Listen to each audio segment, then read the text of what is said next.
Muito bem-vindos, amigos do canal Alexandre Lucas Flá. O Flamengo fechou a trilogia e ganhou as 3 partidas.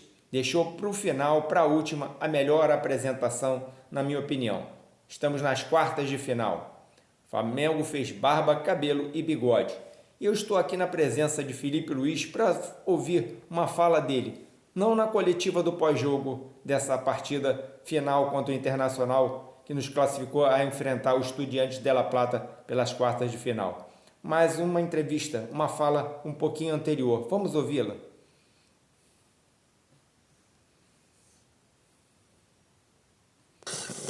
Meu sonho seria ideal que o time não sofresse nenhum chute no gol e que desse 20 chutes no gol e que goleasse todo o jogo. Esse seria meu sonho, mas isso não existe no futebol, né? Os jogadores, eles oscilam, eles cansam, eles passam por fases durante o jogo, eles ganham confiança, eles perdem confiança. O jogo, durante os 90 minutos, acontecem muitas coisas, mudanças de tática, de estratégia do treinador contrário, e é normal que em algum momento que o time pare de amassar, como você fala, e só que o problema, como eu falei na outra coletiva, são as expectativas. A gente tem a expectativa porque o Flamengo tem um elenco altamente qualificado e muito valioso, que seja isso todos os jogos, né? Então, eu queria colocar esse pedaço porque, obrigado Felipe Luiz, porque a gente acaba, né, com grande entusiasmo essa partida, achando que daqui para frente tudo vai ficar muito mais fácil. Podemos facilitar muito, mas futebol, gente, não é uma ciência exata. O Flamengo fez uma partida brilhante, vamos analisar essa partida a partir de agora, começando esse vídeo. Primeiro, quero mandar um abraço para algumas pessoas, em especial para todos os meus inscritos, é claro, meus amigos, mas agradecer principalmente o Netinho Flá lá de Magé, porque senão ele briga comigo, minha cidade vizinha aqui em Magé, o Newton Francisco, de Vila Rosaria, meus queridos Irenice Berolatti, né? A minha amiga Marlene Elias está sempre aqui comigo, o André Souza, a galera boa da Praça Seca, a galera aqui de Guapimirim, todo mundo que prestigia o canal. Galera, vamos deixando o like, quem não é inscrito, que se inscreva por favor no canal, dá aquela fortalecida no amigo. Bem, o Flamengo começou um jogo contra o Internacional, que demorou para começar, né? Tivemos uma chuva de prata, de papel, uma atitude de extremo mau gosto, né? Uma coisa retrógrada, totalmente fora de hora, que atrasou o jogo. A intenção foi boa, foi tentar fazer uma festa, mas atrapalhou tudo. Mas enfim, atrasou o aquecimento, atrapalhou o aquecimento. O jogo começou com uns 15 minutos de atraso, pelo menos. E o Flamengo começou um jogo físico, né? Até os 15 minutos, 20 mais ou menos. O Internacional jogando mais ou menos a proposta dele, a bola mais no alto. Um jogo de muito embate. Até que o Flamengo começou a neutralizar esse ímpeto inicial do Internacional, que era normal. Aos 23 minutos, o Arrascaeta serviu uma bola para o Varela, que chutou alto. Ali o Flamengo já começava a dominar mais o jogo, né? Até que aos 27 minutos, numa jogada coletiva do Flamengo, o Flamengo chega ao gol do Arrascaeta, o gol do Arrascaeta numa escorada muito boa do Plata, que para mim, juntamente com o Saul, foram os jogadores que fizeram a melhor partida. O Flamengo, todo mundo jogou bem, né? Ninguém fez uma partida ruim, alguns um pouquinho mais tímidos, né? Mas o time em geral fez uma partida muito boa, mas Saul e Plata para mim foram monstros nessa partida, e essa assistência do Plata foi sensacional para o Arrascaeta abrir o marcador, né? E a partir dos 30 minutos aí o time do Internacional abriu a caixa de ferramenta, começou a usar um pouquinho do expediente da violência. O juiz, que deixa o jogo correr um pouco mais frouxo que no Campeonato Brasileiro, apresentou cartão amarelo, deu uma segurada, né? O BH acabou fazendo 2 gols em impedimento, né? Aquela arrancada dele por fração de segundo, por alguns centímetros, não chegou a marcar, mas foi um jogador também de muita entrega, muita intensidade. Eu acho que da linha da frente o Samuel Lino foi o mais tímido, mas fez uma partida muito boa também. Mas o Plata foi espetacular e o Bruno Henrique correu demais, né? No segundo tempo, eles do Internacional, vieram com um time mais aberto, né? Botaram o Borré no lugar do Tabata, tentando fazer ali um esquema um pouquinho mais ofensivo. O centroavante, o Ricardo Matias, começou a cair pelo lado direito. Eles começaram a abrir o time. 15 minutos, aí eles abriram de vez, botaram o Carboneiro e o Vitinho, para tentar já um time mais kamikaze para cima do Flamengo. O Flamengo processou alterações, botou o Pedro no lugar do Bruno Henrique, botando um centroavante, um jogador mais de referência. E o Léo Pereira quase fez um gol, né, na bola parada, no córner. O Flamengo já começava a anunciar ali que estava próximo de marcar o segundo gol. O Internacional começou a atacar de uma maneira um pouco mais desordenada. O Roger entrando em desespero, né? Teve uma bola na trave que para mim acho que seria irregular, uma bola na trave, um lance de ataque do Internacional. Mas aí o Flamengo fez a alteração do Luiz Araújo entrando no lugar do Arrascaeta, que mudou o esquema tático do Flamengo por alguns instantes, e eu queria mostrar para vocês exatamente isso. Por alguns instantes o Flamengo fez esse esquema aqui, ó. Interessante o que o Felipe Luiz fez. Ele manteve a linha de 4 na defesa, né, com os nossos laterais e os dois zagueiros. Ele botou os dois volantes, Jorginho e o Saul, né, que aliás é uma dupla de volante espetacular, né, como eles se completam. E aí os pontas, o Samuel Lino e o Luiz Araújo, que veio fazer a direita, eles baixaram um pouquinho mais aqui junto com o Plata, e o Pedro ficou mais isolado. Ou seja, o Flamengo fez por alguns momentos um 4-2-3-1, né? Uma variação que aconteceu até os minutos finais, até quando veio o pacotão já nos acréscimos ali, quando entrou o Alacian, entrou o Cebola, entrou o Ayrton Lucas. Já foram substituições mais para gastar o tempo e para repor os jogadores que estavam cansados. Mas essa variação tática aqui me pareceu bem interessante, saindo um pouquinho do lugar comum, né? Do 4-2-4, do 4-3-3, enfim. Felipe Luiz dando uma variada, o elenco está mais recheado, os jogadores estão melhor fisicamente. A chegada do Saul foi fantástica para o grupo, agregou muito. O Jorginho é um jogador fantástico também, um cara que corre o tempo inteiro, taticamente, uma entrega, uma inteligência tática, somou muito no meio campo ao Arrascaeta, né? Que nem fez uma partida das melhores, não foi a melhor partida dele. Eu acho que o Arrascaeta no jogo de domingo foi melhor do que no jogo agora de quarta, mas é um jogador fora de série e que agrega muito e que realmente preocupa muito o adversário. Enfim, o Flamengo dominou o jogo de ponta a ponta.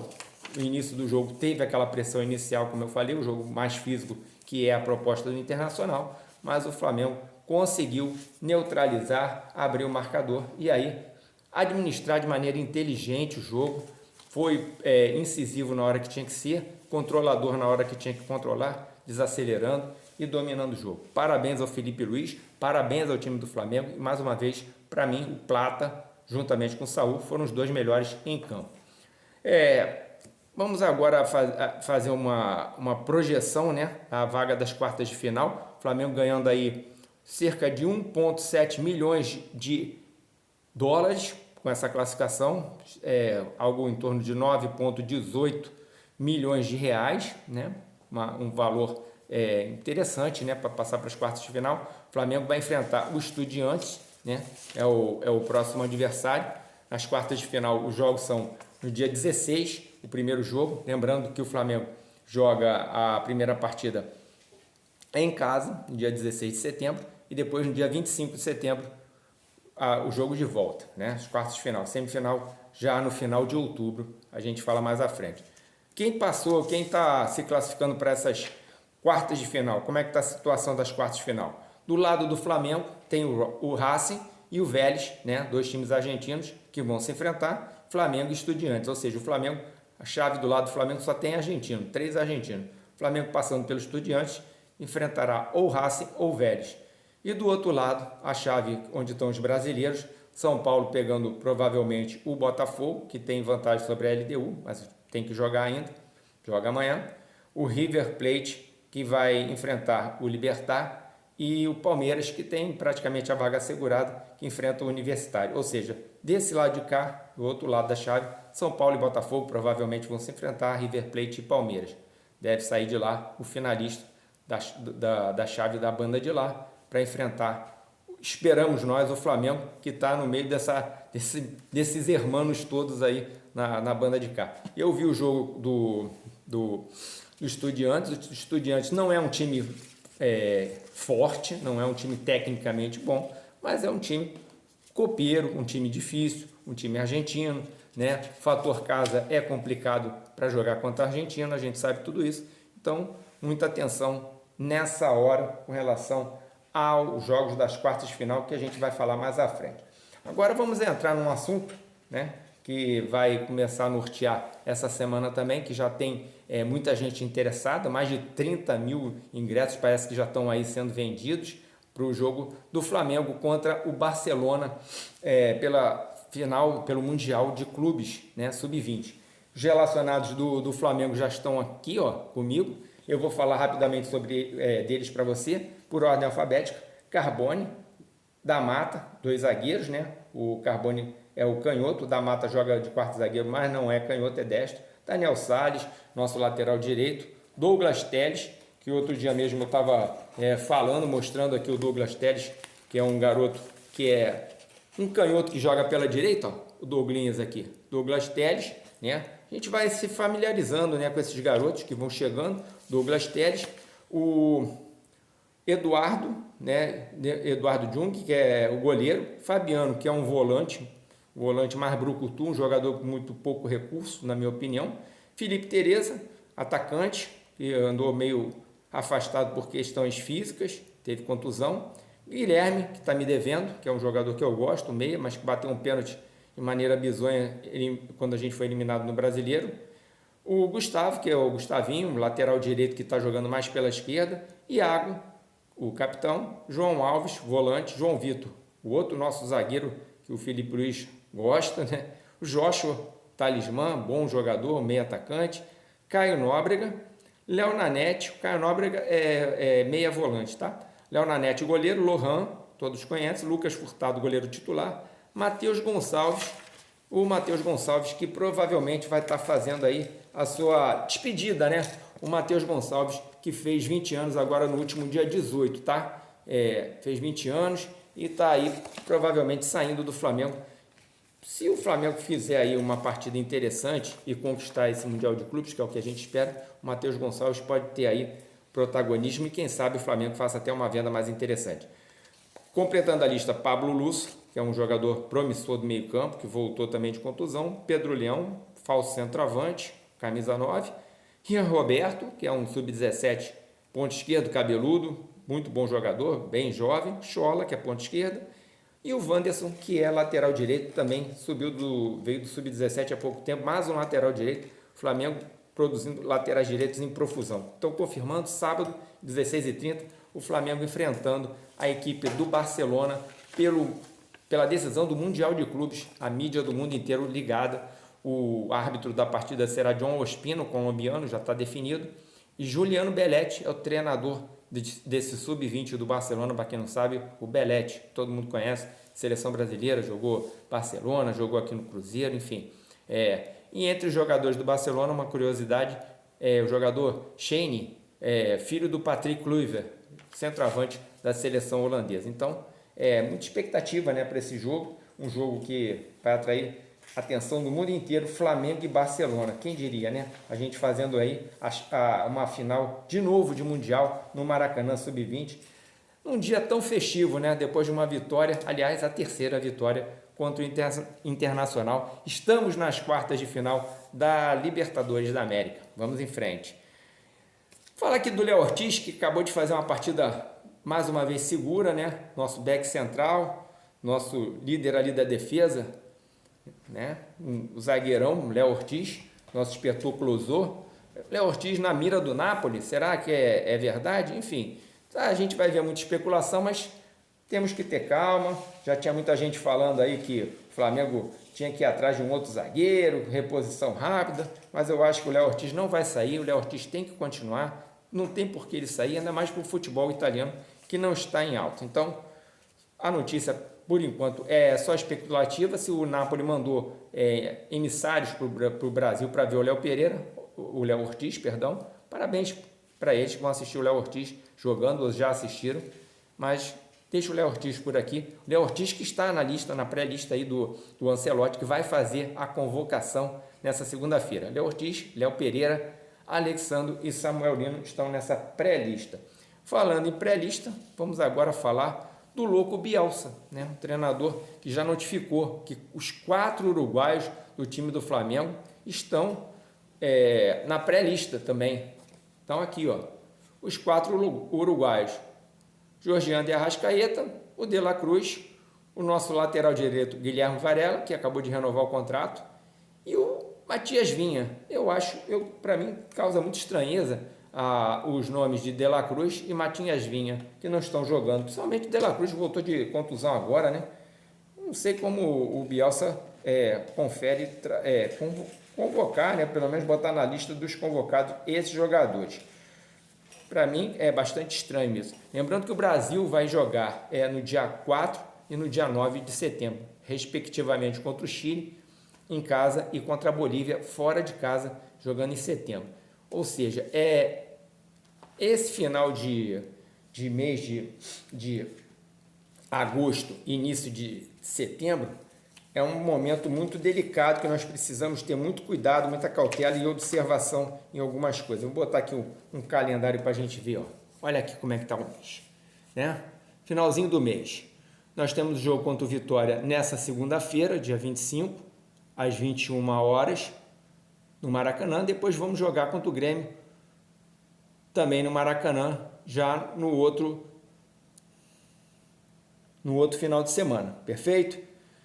Então o Flamengo tem 2 jogos em casa para fazer a manutenção do campeonato, da liderança do Campeonato Brasileiro, e logo depois, no dia 2, vem o fechamento da janela, com os jogos da seleção brasileira e da seleção uruguaia e equatoriana também, onde o Plata deve ser convocado, vai ser convocado, obviamente, e nós vamos ficar sem esses jogadores. Então, todo esse controle de minutagem, todo esse cuidado que a gente está tendo dentro do clube, começa a ter essa preocupação de novo. Já estou ligando o sinal de alerta agora, porque a gente tem sempre essa listinha aqui que eu sempre comento, né?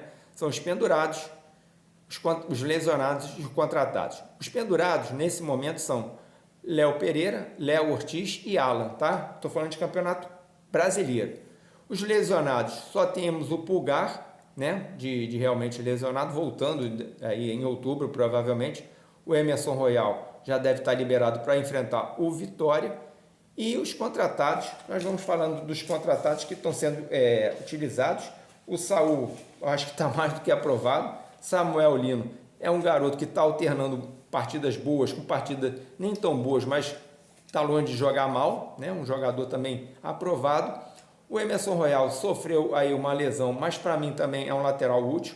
Então, por enquanto, só o Carrascal que ainda não foi posto à prova, né? E a gente está aí na expectativa da volta desse moço aqui, né? Como eu falei, em outubro devemos ter a volta de Pulgar, Eric Pulgar, que é um jogador importante. Mais uma vez falando dos jogadores contratados, o Samuel Lino está figurando aí na lista do Ancelotti, né? O Ancelotti está na expectativa aí, botou ele na pré-lista. O Ancelotti provavelmente botou o Samuel Lino na pré-lista porque conhece o Samuel Lino já do futebol espanhol, né? Ele que treinou o Real Madrid, viu o Samuel Lino jogando no time colchoneiro, no time do Atlético de Madrid, que estava bem ali do ladinho dele. Voltando a falar de Campeonato Brasileiro, né? Falando do próximo confronto do Flamengo, lembrando que o Flamengo joga só na segunda-feira, vai enfrentar o Vitória, que está de folga, né? O Vitória não está disputando nada. Vitória empatou, inclusive, o último jogo contra o Juventude, 2-2 em casa, vencia de 2-0. E a rabeira do campeonato. Vamos mostrar a rabeira do campeonato? O Vasco perdeu, hein? O Vasco voltou à sua realidade, perdeu para o Juventude. E a rabeira do campeonato está assim, ó. O Sport Recife com míseros 10 pontos, com 18 jogos. O Fortaleza, que se livrou do Vojvoda e caiu em desgraça, está com 15 pontos em 19 jogos. O Juventude, que ganhou o Vasco, foi a 18 pontos em 19 jogos. O Vitória, que nós vamos enfrentar, tem 19 pontos, mas já tem 20 jogos. Depois Vasco com 19 pontos, com 19 jogos. Ou seja, o Vitória vai enfrentar a gente tentando sair dessa zona de rebaixamento aí, mesmo com jogos a mais. Em outras palavras, vamos dar uma olhadinha aqui? Olha a situação do Vitória, olha a situação do Vasco da Gama. Vai ter vascaíno torcendo para o Flamengo no próximo final de semana, na próxima segunda-feira, melhor dizendo? Pelo menos matematicamente sim, né? Ainda mais depois da derrota para o Juventude. O Flamengo vai enfrentar o Vitória, que tem como técnico o Carille, que é um técnico também que está sempre demissionário. Enfim, o Flamengo tem que ter muita calma agora nesse momento. Os jogadores que estão voltando para o Rio de Janeiro voltam amanhã. O Flamengo volta para o Rio de Janeiro amanhã. Sexta-feira o Flamengo tem folga. Sábado e domingo o Flamengo treina para jogar na segunda-feira contra o Vitória. A gente acompanha aqui, deixe comentários. Vamos curtir essa vitória, como eu falei, uma vitória fantástica, uma vitória com muita qualidade, com muita supremacia técnica, muita tranquilidade mental do time do Flamengo, orientação para não entrar em pilha, enfim, o Flamengo ganhou com autoridade o time do Internacional por 3 vezes. Para mim, essa última partida foi a melhor de todas. Estamos nas quartas de final, que vem o Estudiantes de La Plata e vamos em frente. Galera que já conhece o canal sabe que os comentários são sempre uma troca que eu faço, que eu estou sempre interagindo. Não é live, mas o vídeo é uma live para mim, porque o vídeo é um vídeo vivo. Eu estou sempre conversando com vocês. Canal Alexandre Lucas Flá.